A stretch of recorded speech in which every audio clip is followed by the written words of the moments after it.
یہودیوں کی دیکھتے ہیں تو ان کی ایک بہت پرانی تاریخ ہے. سورہ البقرہ ہے، اس میں بھی گائے کا ذکر ہے. اگر کچھ اس کا ریلیشن وغیرہ ہے، ریڈ ہائیفز کا ذکر کیا ہے، سر گائیوں کا، اور اس کا چیپٹر 19 ہے، اور یہاں پر یہ واضح لکھا ہوا ہے. آج ماڈرن ورلڈ پہ تھوڑی ہم گفتگو کریں گے، جیسے آپ نے ینگ جنریشن کا بتایا آج کل، اور یہ لوگوں کے ذہنوں میں بالخصوص نوجوان نسل کو یونیورسٹیز کے ذریعے سے دیگر وہ ذہن میں ڈالا جا رہا ہے کہ بھئی دین میں کیا رکھا ہے. انسان تو آزاد پیدا ہوا. چند دن پہلے کی بات ہے کہ مولانا صاحب کے حوالے سے پورے ملک میں ہائی لائٹ ہوا کہ حالانکہ وہ ہمارے مسلک کے نہیں ہیں کہ دین ہماری سب سے بنیادی چیز ہے، تو ہم دین پہ کتنا انویسٹ کر رہے ہیں ایز اے قوم اور ایز اے نیشن. ہمارا بجٹ کتنا دین کے کاموں کے لیے مختص ہے. ہمارے ہاں تو بجلی کی بل بھی مسجد کے گورنمنٹ جناب ان میں بھی مفتی حنیف قریشی صاحب محفل میں ہو اور اہل بیت کی بات نہ ہو تو یہ ہو نہیں سکتا ہے. جیسے ان کا انداز بیان ہے، ڈنکے کی چوٹ پر یہ دفاع کرتے ہیں. تو ینگ جنریشن فیس بک، ٹک ٹاک اور سوشل میڈیا اور موبائل کے اندر سے ہی نہیں نکلتی. جس نے دین کو روپیہ مڈل ایسٹ کی کنٹریز میں مدارس کو سرکاری طور پر دیا جاتا ہے، ایران میں ہے، دیگر پاکستان کے دینی مدارس ہیں، وہ انٹرنیشنلی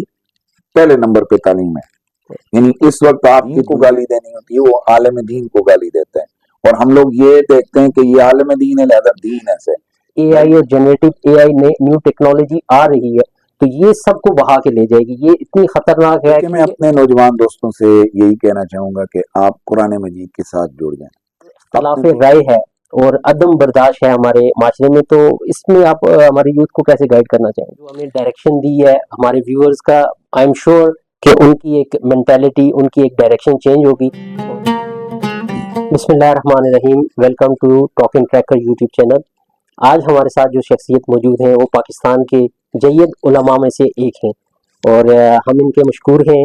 کہ ہماری ریکویسٹ پہ انہیں ہمیں ٹائم دیا، اور رمضان المبارک کا آخری عشرہ چل رہا ہے اور آخری روزے ہیں. آپ کا بہت بہت شکریہ ہمیں حنیف قریشی صاحب، آپ نے ہمیں اپنے مصروف ترین اسکیڈول سے وقت نکالا ہمارے لیے. سب سے پہلے ہم آپ کے مشکور ہیں اور آپ کو ہم سراہتے ہیں، آپ کو خراج عقیدت پیش کرتے ہیں. آپ جیسے اہل بیت کے اوپر اور ناموس صحابہ کے اوپر آپ جیسے ڈنکے کی چوٹ پر دفاع کرتے ہیں، آپ کو ہم خراج عقیدت پیش کرتے ہیں. یہ صرف پاکستان میں ہی نہیں، یہ یو ایس، یو کے، کینیڈا، گلف تمام کنٹریز میں آپ کی پاپولیرٹی دن بدن گرو ہو رہی ہے. تو اس کی کچھ ریزن ہے. آج ہم آپ سے کچھ جاننے کی، کچھ پہچاننے کی ہم کوشش کریں گے، اور آپ سے کچھ ہم نالج گین کرنے کی بھی کوشش کریں گے. ہمارے جتنے ویورز ہیں، ہماری یہ کوشش ہوگی کہ ہم جتنی یوتھ کے اوپر، جتنی ماڈرن ورلڈ کے اوپر ہم جیسے ڈسکشن کرتے ہیں اسی حساب سے ہم اس پوڈ کاسٹ کو لے کر چلیں. اور خوش آمدید سب سے پہلے آپ کا حنیف قریشی صاحب. جی تو ہم اسٹریٹ ہوئے ہم چلتے ہیں اپنے ٹاپکس کی طرف. اور سب سے پہلے ہم بات کریں گے جیسے فلسطین اور اسرائیل کے معاملات چل رہے ہیں، بائیکاٹ بھی ہو رہا ہے، یہ ایک چیز اپنی طرف. لیکن جو ابھی سب سے مین ایشو چل رہا ہے اور پچھلے تقریباً 5-8 دن سے سوشل میڈیا، پرنٹ میڈیا، ہر جگہ اس چیز کو اچھالا جا رہا ہے، اور مسلمان خاص کر یوتھ کافی پریشان ہے، کیونکہ ان کو علم نہ ہونے کی وجہ سے وہ پریشانی کے عالم میں کہ جو ٹیکساس سے 5 ان کو سرخ گائے ملی ہیں، تو وہ گائے کی قربانی اہل یہود کریں گے، اور کرنے کے بعد ان کا جو عروج آ جائے گا. تو مفتی صاحب سے میں یہ چیز جاننے کی کوشش کروں گا اور پوچھنے کی کوشش کروں گا، اس بارے میں آپ ہمارے ویورز کی رہنمائی فرمائیں. بسم اللہ والصلاۃ والسلام علی رسول اللہ. دیکھیں بنیادی طور پر جب آپ یہودیوں کی دیکھتے ہیں تو ان کی ایک بہت پرانی تاریخ ہے، اور پھر اس وقت دنیا میں اگر مذہب کی بنیاد پر کوئی ریاستیں قائم ہیں تو وہ 2 ریاستیں، ایک پاکستان ہے اور دوسرا اسرائیل ہے. بدقسمتی ہماری کہ ہم لا الہ الا اللہ محمد رسول اللہ کی بنیاد پر ہم قائم ہوئے تھے 1947 میں، اور ہمارے جو بنیادی نظریہ تھا پاکستان قائم کرنے کا وہ یہی تھا کہ جسے 2 قومی نظریہ کہتے ہیں کہ بھئی ہندو اور مسلم 2 الگ قومیں، اور ہم مسلمانوں کو ایک الگ سے خطہ زمین درکار ہے کہ جہاں پر ہم آزادی کے ساتھ اپنے دین، اپنے اسلام کی پریکٹس کر سکیں. تو افسوس یہ ہے کہ ہمارے یہاں اسلام کو بری طرح سے لتاڑا تو جا رہا ہے لیکن پریکٹس بہت کم ہو رہی ہے. بہرحال پھر بھی نہ ہونے سے کچھ ہونا بہتر ہے. لیکن دوسری طرف ہم دیکھتے ہیں کہ جو ریاست مذہب اور دین کے نام پر قائم ہوئے وہ اسرائیل ہے، اور وہ لوگ بڑی مضبوطی کے ساتھ اپنے راستے پر کاربند ہیں۔ یہ جو آپ نے ریڈ ہائفز کا ذکر کیا ہے سرگائیوں کا، تو یہ کوئی ایک گپ شپ نہیں ہے، بلکہ اس کا یہودیوں کی مذہب کے اندر ایک بہت بڑی اہمیت ہے اس سرخ رنگ کی گائے کی قربانی کی۔ یہ میرے پاس ان کی یہ نامہ قدیم ہے، یعنی یہ ان کی کتاب مقدس ہے، اور یہ اس کا یہ گنتی ہے، اور گنتی اور اس کا چیپٹر 19 ہے، اور یہاں پر یہ واضح لکھا ہوا ہے، اور خدا نے موسیٰ اور ہارون سے کہا کہ شرع کے جس آئین کا حکم خداوند نے دی ہے وہ یہ کہ تو بنی اسرائیل سے کہے کہ وہ تیرے پاس ایک بے داغ اور بے عیب سرخ رنگ کی بچھیا لائیں جس پر کبھی جوا نہ رکھا گیا ہو، یعنی وزن نہ لادا گیا، اور تم اسے لے کر علیزر کائن کو دنیا کہہ دینا کہ وہ اسے لشکر گاہ کے باہر لے جائے اور اسے کوئی اس کے سامنے ذبح کر دے۔ اب یہ پورا یہ 19 چیپٹر اس سرخ رنگ کی جو گائے کی قربانی ہے اور جو اس کی راکھ ہے اس کے والے سے یہ رہنمائی کرتا ہے یہودیوں کی۔ یعنی اس میں بنیادی طور پر یہ نظریہ دیا گیا ہے کہ یہودی جو ہے نا وہ جب ناپاک ہو جاتا ہے اپنے کسی عہد کے اوپر نہ چل کر یا کوئی بڑی خطا کر کے، تو اس کو پاک ہونے کے لیے اسے ایک سرخ رنگ کی گائے کو قربان کرنا ہے، اور اس کی عمر جو ہے نا وہ جوانی میں ہو، 2.5 سے 3 سال کے درمیان ہو،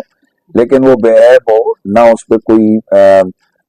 عیب اس میں نظر آئے، نہ کوئی اس پہ زخم کا نشان ہو، اور نہ ہی جو ہے نا اس کے اوپر کوئی ہل چلانے کے لیے اس کو جوتا گیا ہو، اور نہ ہی اس پر کوئی وزن وغیرہ لادا گیا۔ تو ایسی گائے کی وہ قربانی کر کے اس کا گوشت بھی، اس کی ہڈیاں بھی، اس کی گوبر بھی، اس کے کھر، یعنی پوری گائے کو وہ جلائیں، اور جلا کر اس کی راکھ کو لے کر وہ جو ان کا بڑا کائن ہے تو وہ اس کو پانی میں ملا کر اس سے غسل کرے، تو تب وہ پاک ہوں گے۔ اور اس کے بعد ایک کسی بڑے مشن اور مقصد کی آغاز کے لیے پھر وہ لشکر گاہ کے قریب جا کر اس کی راکھ کو جو ہے نا وہ پھیلائیں۔ تو یہ پورا طریقہ یہاں ان کو کتاب مقدس میں، یعنی جو تورات ہے اس کا جو رسالہ ہے، اس کی جو بک ہے گنتی، اس کا چیپٹر 19 اس میں یہ ساری چیز موجود ہے۔ تو اب جو اسرائیل نے اعلان کیا، اور یہ بھی ذہن میں ہمارے سننے والے رکھیں کہ یہ کوئی پہلی قربانی نہیں ہے، اس سے قبل جو مختلف تاریخی ادوار ہیں اس میں 9 مرتبہ یہ قربانیاں کی جا چکی ہیں، اور اب یہ 10ویں مرتبہ کی قربانی کی اناؤنسمنٹ کی ہے اسرائیل کی جو حکومت ہے ان کی طرف سے، اور وہاں پر باقاعدہ میں بھی اپنے سننے والوں کو بتا دوں، اور افسوس تو یہ کہ ہمارے ینگسٹرز کو یہ پکڑا دیے گئے ہاتھ میں، اور ہمارا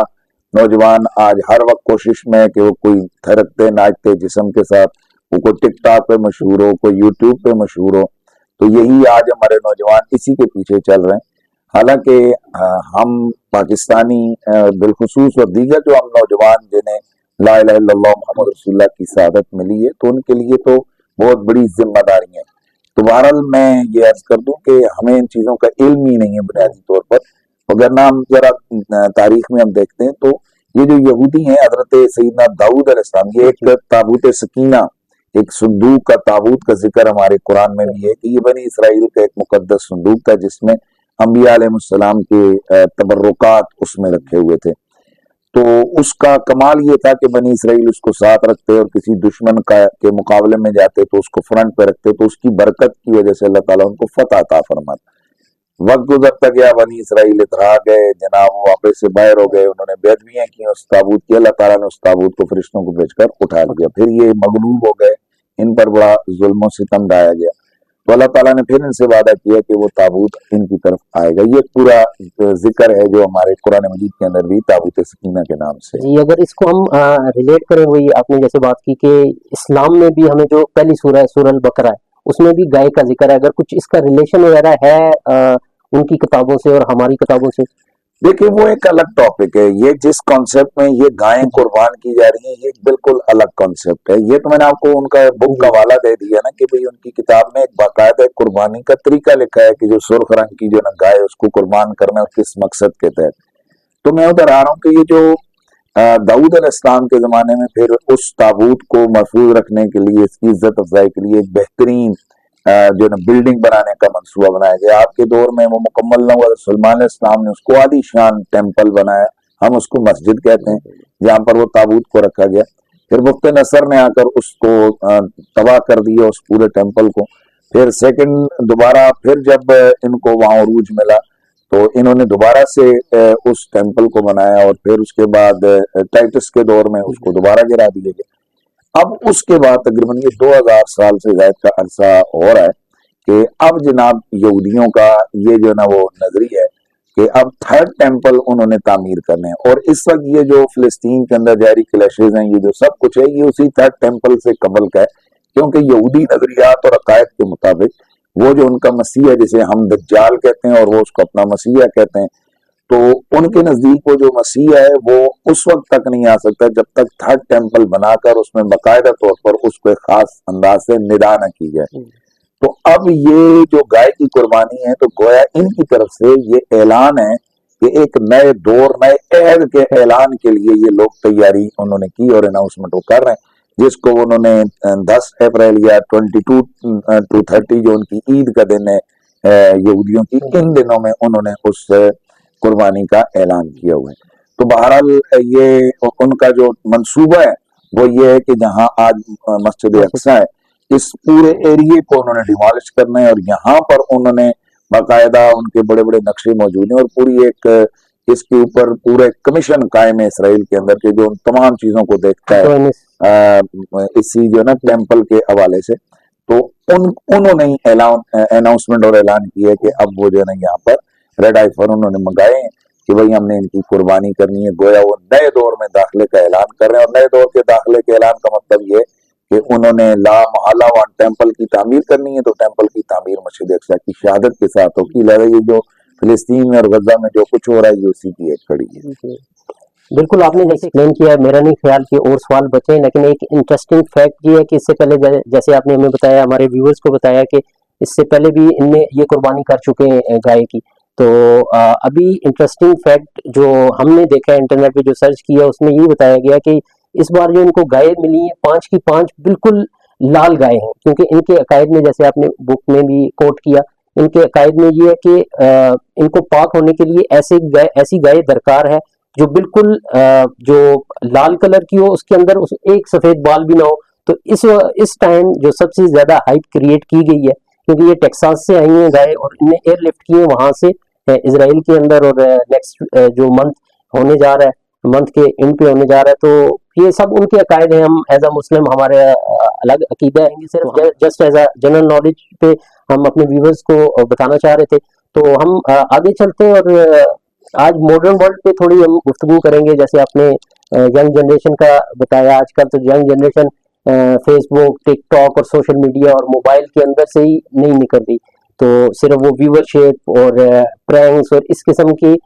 طرف لگ چکی ہے. اور میں یہ سمجھتا ہوں کہ جیسے ابھی اے آئی اور generative A I new technology آ رہی ہے تو یہ سب کو بہا کے لے جائے گی. یہ اتنی خطرناک ہے, کیونکہ خطرناک جن کو جیسے ہم لوگوں کو معلوم نہیں ہے, ہماری ینگ جنریشن کو اس چیز کے بارے میں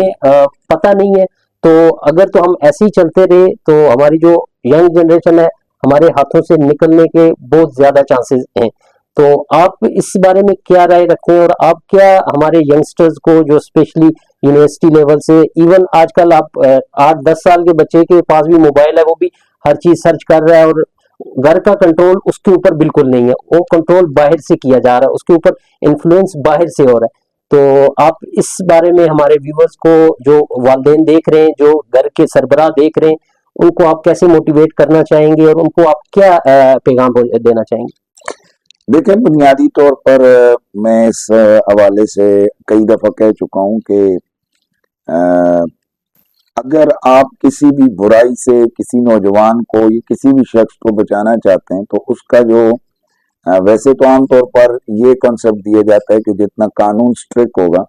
اتنا جناب برائیاں بچ جائیں گی, لیکن یہ ان برائیوں کی بات ہے کہ جو برائیاں جو ہے وہ ظاہر میں. اب ایک مسلمان, میں سمجھتا ہوں یہ ایک انسان, بلکہ میں مسلمان کی بات نہیں رہوں گا, ایک انسان اگر اس نے برائی سے بچنا ہے تو اس کا سب سے بڑا سپورٹر جو ہے نا وہ مذہب اور دین ہے. اور اس وقت جو دنیا میں لادینیت یعنی الحاد پھیل رہا ہے, اور یہ لوگوں کے ذہنوں میں بالخصوص نوجوان نسل کو یونیورسٹیز کے ذریعے سے دیگر وہ ذہن میں ڈالا جا رہا ہے کہ بھئی دین میں کیا رکھا ہے, انسان تو آزاد پیدا ہوئے، آزاد زندگی گزارے اور یہاں سے وہ چلا جائے. حالانکہ یہ بات بنیادی طور پر ہی غلط ہے. اس کی وجہ یہ ہے کہ انسان بہرحال وہ اتنا بھی آزاد نہیں ہے، اسے کسی نہ کسی قانون کے تحت وہ پابند ہے، اور یہ جو قوانین بنے تو یہ انسان کی ترقی کے لیے. اب یہ تو ہے کہ آپ نے ایک بلڈنگ بنائی، اس کے کوڈ بنایا، یا آپ نے کوئی مشین تخلیق کی، اس کی کریشن کی، اس کے لیے آپ نے کچھ رولز رکھیں، کوڈز رکھیں، تو اب ان سے ہٹ کر اس مشین کو آپ آپریٹ نہیں کر سکتے. یا ایک مکان آپ نے بنایا تو اس کے لیے ایک پورا کوڈ ہے، اور اس کو اسی وقت تک آپ صحیح طرح سے اس کا خیال رکھ سکتے ہیں کہ جب وہ جس کوڈ پر اس کو کھڑا کیے گئے ان کا خیال رکھا جائے. تو اب کیا انسان خود بخود پیدا ہو گیا؟ اسے بھی تو کسی نے تخلیق کی ہے. لہذا اس کی عظمت کے لیے، اس کی ترقی کے لیے بھی اس کے کریٹر نے، خالق نے کچھ اصول اور دساتیر رکھیں جو دین اور مذہب کی صورت میں اس کے پاس آئے ہوئے ہیں. اور جب انسان ان پر چلتا ہے تو یہ بہت ساری اخلاقی، مذہبی، دیگر تمام کمزوریوں سے یہ بچ سکتا ہے. تو پہلی چیز تو یہ کہ ہمارے نوجوان کے ذہن میں یہ ماں باپ ڈالیں کہ اگر اس نے بچنا ہے دنیا میں برائیوں سے یا کسی طور پر بھی اس نے خرابی سے، تو اس کو سب سے زیادہ بچانے والی چیز وہ اس کا دین ہے. لیکن کچھ گناہ ایسے ہوتے ہیں، مثلا ہمیں ڈر ہے کہ یہ باہر پولیس دیکھ رہی ہے تو ہم کوئی ایسا جرم نہیں کریں گے کہ جس سے ہمیں یہ ڈر ہو کہ ہم جو ہے نا قانون کی گرفت میں آ جائیں گے. لیکن ایسے جرائم کے جو ہم گھر کی چار دیواری کے اندر ہیں ان سے ہمیں کون روکے گا؟ پولیس تو نہیں دیکھ رہی ہے، اس سے ہمارا دین ہمیں روکے گا. مثلا آج میرا روزہ ہے، آپ کا بھی روزہ ہے، آپ کو سخت پیاس لگی ہوئی ہے، ٹھنڈا پانی اندر ہے، کمرہ بند ہے، کوئی بھی نہیں دیکھ رہا، فریج کو نکالیں اور پی لیں. وہ کون سی پاور ہے کہ جو آپ کو اس کے باوجود روک رہی ہے؟ یہ دین کی پاور ہے. اس لیے جب تک ہم دین کی رہنمائی کے ساتھ اپنی زندگی نہیں گزاریں گے تو میں سمجھتا ہوں کہ ہم اخلاقی اور ہر قسم کی خرابیوں اور برائیوں کے اندر گرتے جائیں گے. باقی یہ جو آپ بتا رہے ہیں کہ یہ جتنی بھی ٹیکنالوجی ہے، یہ باقی جو ابھی ہمارے پاس اویلیبل ٹیکنالوجی ہے، تمام چیزوں کو دیکھیں تو یہ بنیادی طور پر یہ اسی دجال کے جالوں میں سے کچھ جال ہیں. لیکن بہرحال میں یہ سمجھتا ہوں اللہ تعالیٰ ہر شر سے خیر کا پہلو نکالتا ہے. ایک طرف یہ ٹیکنالوجی اس میں تباہی بھی بڑی اس نے دی ہے، لیکن اس نے بہت سارے لوگوں کو دین کے قریب بھی کر دی ہے، ریسرچ آسان ہو گئی ہے. اور اب میں سمجھتا ہوں، اور میں یہی پیغام یوتھ کو دینا چاہتا ہوں کہ آپ مجھے نہ دیکھیں. ہمارے یہاں ہوتا یہ کہ جس نے دین کو گالی دینی ہوتی ہے وہ عالم دین کو گالی دیتا ہے، اور ہم لوگ یہ دیکھتے ہیں کہ یہ عالم دین ہے لہذا دین ایسے. بھائی اگر کوئی ڈرائیور غلط گاڑی چلا رہا ہو تو آج تک کسی نے ایکسیڈنٹل گاڑی کو دیکھ کر، مثلا ایک ڈرائیور ہے اس نے ٹویوٹا کی گاڑی کو ایکسیڈنٹ کر دیا، تو آج تک کسی نے اس پر ویلاگ بنایا یا کسی نے آرٹیکل لکھا کہ یار یہ ٹوٹا گاڑیاں ٹھیک نہیں بنا رہا، ایکسیڈنٹ ہو رہے ہیں. وہ سب کس کو جو ہے نا وہ ہٹ کرتے ہیں، کس کے اوپر تنقید کرتے ہیں؟ کہتے ہیں ڈرائیور نے ٹھیک گاڑی نہیں چلائی، گاڑی تو ٹھیک تھی. ہم بھی یہی کہتے ہیں کہ اگر آپ میں کبھی ہم نے دیکھیں کہ دین کے معاملے میں اگر کمزوری نظر آتی ہے، ہمارے علماء میں نظر آتی ہے اس طرح، تو آپ یہ کہیں کہ یہ ہماری کمزوری ہے، یہ علماء کی کمزوری ہے، یہ اہل مکتب کی کمزوری ہے، اہل مدرسہ کی کمزوری ہے، اہل مسجد کی کمزوری ہے، ہمارے دین کی کمزوری نہیں ہے. بہت ساری جو لادین قوتیں وہ علماء کو سامنے رکھ کر، مدارس کو سامنے رکھ کر، مساجد کو سامنے رکھ کر، ان کے یہ جو 2 نمبر ڈبہ پیر ہیں ان کو سامنے رکھ کر ان کے کریکٹرز کو تقابل میں لا کر کہتے ہیں یہ دین جس سے نوجوان نسل کو خراب کیا جاتا ہے. ان کے لیے ہمارا ایک ہی پیغام ہے کہ بھئی ہمارا دین سچا ہے، ہمارا دین پاکیزہ ہے، ہمارے اندر کمزوری ہو سکتی ہے. بالکل، بہت ہی خوبصورت بات آپ نے کی. جو انداز بیان ہے آپ کا، ایک دل میں سمانے والا آپ کا انداز بیان ہے، اور اسی کو ہم آگے چلتے ہوئے اس پہ ڈسکس کرنا چاہیں گے کہ جیسے ہماری یوتھ تو آنا چاہ رہی ہے اسلام کی طرف، ان کا کیونکہ ایز اے مسلم ہم چاہتے ہیں کہ ہم دین کی طرف جائیں. ہمارے جو لائف پریکٹس ہے اس میں بھی ہم دین کو پریکٹس کیا جائے، ہم نماز پڑھیں، ہم زکوٰۃ دیں، ہم روزے رکھیں. یہ تو ہمارے ایک بنیادی عقائد ہیں. اس کے علاوہ ہمیں موسٹلی دیکھا جاتا ہے کہ جو ہمارے فقہی اختلافات ہیں، جیسے آپ نے آلریڈی مثال دی ڈرائیور کی اور ایک لیڈر کی. جو ہمارے لیڈرز ہیں ہمارے فقہ کے اندر جتنے بھی ہیں، یہ ایک گارڈن میں جیسے پھول ہوتے ہیں، مختلف پھول ہوتے ہیں، تو یہ گارڈن خوبصورت دکھتا ہے. تو ابھی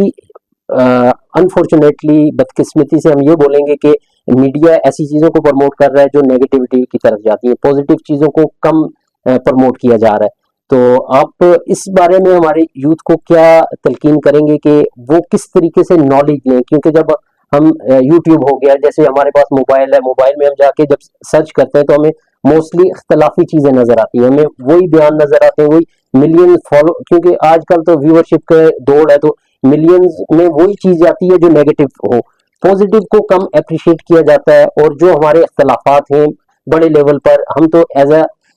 ایک عام انسان ہم تو پریکٹس کرنا چاہتے ہیں دین کی، ہمیں نہ اتنی علم ہے نہ اتنی ہمیں سمجھ ہے کہ ہم کتابی چیزوں میں جا سکیں، یہ آپ کا کام ہے، آپ ہی ان کو بہتر جانتے ہیں، لیکن یہ اتنے ہائی لیول سے ٹرانسلیٹ ہو کر بالکل ابھی جو نیچے لیول پہ آگے، جیسے مولوی صاحب جو ہے نا ایک طرف، ذاکر صاحب ایک طرف، ان کی آپس میں عداوت، اسی طریقے سے کوئی کالا کوئی گورے سے عداوت، تو اس میں یہ اسلام کو تو آپ ہماری یوتھ کو اس بارے میں جو اختلاف رائے ہے اور عدم برداشت ہے ہمارے معاشرے میں، تو اس میں آپ ہماری یوتھ کو کیسے گائیڈ کرنا چاہیں گے؟ لیکن بنیادی طور پر وہ میرے پچھلے جواب سے میرا یہ آپ کا کوشچن ریلیٹڈ ہے کہ ہمیں یہ دیکھنا ہے کہ جو معاشرے کے اندر عدم برداشت ہے، یہ جو معاشرے کے اندر ہمارے اختلافات ہیں، یہ جو معاشرے کے اندر ہماری کمزوری ہے، تو اس میں ہم یوتھ سے صرف یہی کہیں گے کہ وہ اس بات پر یقین رکھیں کہ بھئی ہمارا دین کامل ہے، ہمارا دین مضبوط ہے، ہمارے دین کے اندر کوئی کمی اور کوتاہی نہیں، لیکن اس میں تھوڑا سا قصور دونوں طرف سے، یعنی ہماری عوام کی طرف سے بھی ہے اور ہمارے اس دینی شعبے کے لوگوں کی طرف سے بھی ہے۔ عوام کی طرف سے تو یہ ہے کہ وہ بوتے کچھ ہیں اور کاٹنے کے لیے کچھ تصور کیے بیٹھے ہیں۔ یعنی آپ ذرا یہ دیکھیں کہ دین ہماری سب سے بنیادی چیز ہے، تو ہم دین پہ کتنا انویسٹ کر رہے ہیں ایز اے قوم اور ایز اے نیشن، ہمارا بجٹ کتنا دین کے کاموں کے لیے مختص ہے۔ ہمارے ہاں تو بجلی کی بل بھی مسجد کے گورنمنٹ جناب ان میں بھی وہ ٹیلی ویژن فیسیں ڈال کر جو ہے نا وہ وصول کر رہی ہے، یعنی وہی ٹیرف جو کہ ایک عام کمرشل چیز کا ہے وہی مسجد کا وہ لے رہے ہیں، بجلی کے بل، گیس کے بل، کوئی سہولت یعنی کہ گورنمنٹ کی طرف سے نہیں ہے، یعنی خرب روپے کا جو بجٹ ہے اس میں آپ کا 1% بھی دین کے لیے نہیں ہے۔ یہ ٹوٹل اینڈ ٹوٹل جو ہمارا پرائیویٹ شعبہ ہے، پرائیویٹ سیکٹر ہے، ادھر سے یہ ساری چیزیں جنریٹ ہوتی ہیں۔ تو یعنی ہم نے اپنے دین اور مذہب کو دیا کچھ نہیں ہے، لیکن جب ہم ہماری ایکسپیکٹیشن، ہمارا ایکسپیکٹ یہ کر رہے ہیں کہ ہمیں وہاں سے 100% رزلٹ ملے، تو ظاہر ہے یہ جو دینی مدارس ہیں ان میں جیسے کہ انگریز کا دور تھا تو اس وقت دین کو بالکل انہوں نے اس شعبے کو انہوں نے نیل کر دیا تھا۔ پھر عوامی طور پر بھی جو عام مسلمان تھے وہ بھی یہ غلامی کی حیثیت تھی اور ان کے بھی حالات ٹھیک نہیں تھے، جب ان کے گھر کے خود حالات ٹھیک نہیں تھے تو مساجد اور مدارس کا کس طرح سے وہ خیال رکھ سکتے تھے؟ تو اس طرح سے یہ پورا ایک سلسلہ، یہ پورا شعبہ انگریز دور میں یا ہمارے برصغیر پاک و ہند کے اندر یہ بالکل نیچے چلا گیا۔ اس کے بعد جب آزادی ہمیں ملی تو اس کے بعد بھی انگریز تو چلا گیا، پر انگریز کا نوکر یہاں ہماری اوپر حکومت کے اوپر بیٹھ گیا، اور ابھی وہی سوچ ہمارے لوگوں کی موجود ہے۔ تو میں اس میں اپنے سننے والوں سے یہ کہوں گا کہ دین کے حوالے سے ہم نے دیا بہت کم ہے۔ ہم مسجد کو کتنا دے رہے ہیں، مسجد کے امام صاحب کو کتنا دے رہے ہیں، ہم اسلامک یونیورسٹیز کتنی ہیں ہمارے ملک کے اندر، یا ہم تھرو آؤٹ اپنے اسلامک جو ہے نا اسٹڈیز کے لیے ہم نے کتنی اس کو اہمیت دی ہوئی ہے۔ تو جب ادھر سے ہم بالکل نل اور زیرو ہیں تو پھر آپ سلوٹ کریں نا اس شعبے کو کہ انہوں نے اپنے آپ کے طور پر اور عام عوامی چندے کے اوپر، آج ذرا دیکھیں کتنے کتنے بڑے بڑے مدارس کھڑے ہیں اور تقریباً 50 لاکھ سے زیادہ طلباء، وہ ایک پورا میں سمجھتا ہوں کہ دنیا کا سب سے بڑا یہ نیٹ ورک ہے NGOs کا جو پاکستان میں قائم ہے مدارس کی صورت میں، کہ جہاں یتیم غریب بچے آتے ہیں پڑھتے ہیں اور پھر اس کے بعد وہ معاشرے کے اندر جا کر اپنا بساط کے مطابق دین کی خدمت کرتے ہیں۔ تو ہمارا یہ جو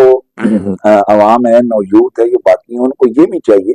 کہ وہ دین کے اوپر کچھ صرف بھی کریں اور اس کے بعد وہ رزلٹ لینے کی کوشش کریں۔ آج دیکھیں نا آپ کا بچہ، آپ اس سے پوچھتے ہیں بڑے ہو کر کیا بنو گے، کوئی کہتا ہے پائلٹ بنوں گا، کوئی کہتا ہے انجینئر بنوں گا۔ وجہ